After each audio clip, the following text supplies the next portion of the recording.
эгемендик алгандан бери 32-33 жылдан бери кыргыз эли өзүнүн баса турган жолунан адашып, жолоосун ээрчип итөрөт деген макал бар. Ошол сыңары бир күнү батышты, бир күнү чыгышты, бир күнү дагы түштүктү карап отуруп, ушулап алайлыгым өзүбүздүн ата бабабыздан бери келаткан алардын эң мыкты баалуулуктарын, дөөлөттөрүн баарын унутуп, улуттук наркын, каада салтын унутуп, биз айгараган текедей болуп батыштын адам жасабай турган жоруктарына сыймыктануу менен оозубузду арандай ачып карап калганбыз.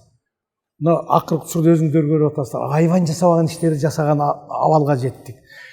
Жаштар түгүл карылар, мына биз мындай өзүбүздүн мындай улуттун бир жүзүн көрсөтө турган жакшынакай сапаттардан ажырап калганбыз. Анан ошон үчүн президент биринчи эле чыгарган жарлыгы өзүңүздөр билесиздер, инсандын руханий адеп аклагы, дене тарбиясы деп жасаган.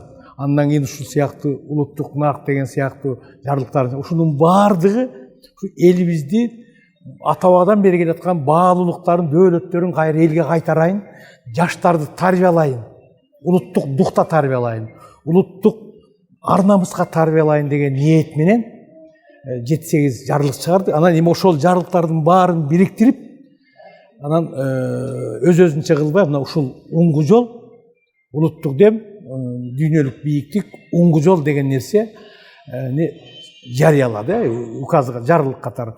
Уңгу жол деп аталганыбыз, мына биз өз жолубуздан адашканбыз.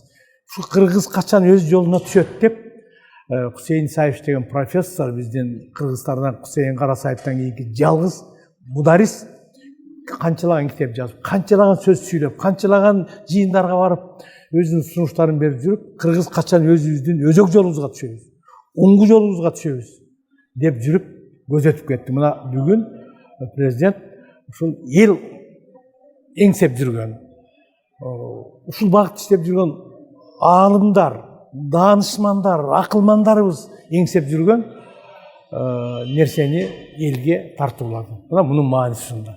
Маселенин маңызы элди тарбиялоо, өзүбүздүн салтка кайра кайтуу, жанагы кайра жаралуу доору келип атат.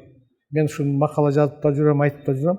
Кайра жаралуу доорунун удулу келди окшойт деп жүрмүн. Мына бүгүнкү ушул уңгу жол документинин мааниси биздин кайра жаралуубузга шарт түзүп атат, шарт түзмөк турсун ошого бизди милдеттендирип атат.